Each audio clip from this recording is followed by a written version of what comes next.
Pour un média comme Le Parisien, qui est un média large, grand public, qui s'adresse au plus grand nombre, on pense que la vocation du Parisien sur l'environnement, c'est de faire prendre conscience à nos lecteurs de ce que c'est déjà, d'avoir une approche qui décrit les sujets de l'environnement, une approche plutôt scientifique, mais tout en vulgarisant l'information, en donnant de l'information étayée.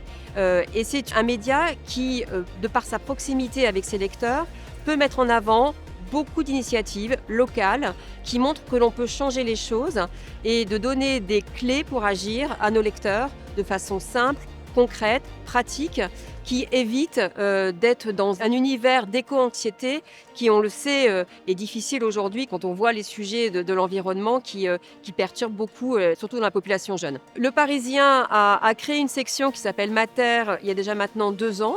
C'est une rubrique que l'on retrouve de façon hebdomadaire dans le journal, mais c'est aussi une newsletter hebdomadaire tous les mercredis avec beaucoup d'initiatives sur l'environnement.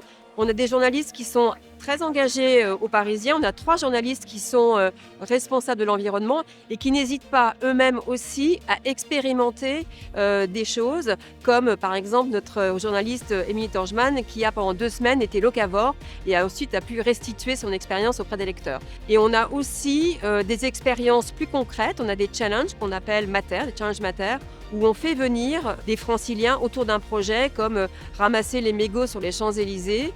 Ça permet de passer de l'information à l'action. L'environnement est un sujet qui intéresse aussi beaucoup les collaborateurs du groupe, et particulièrement ceux du Parisien. Et on a décidé de mettre en place une formation qui va se déployer sur l'ensemble de la rédaction, donc les 400 journalistes de la rédaction du Parisien, avec un premier pilote qui va démarrer à la fin du mois.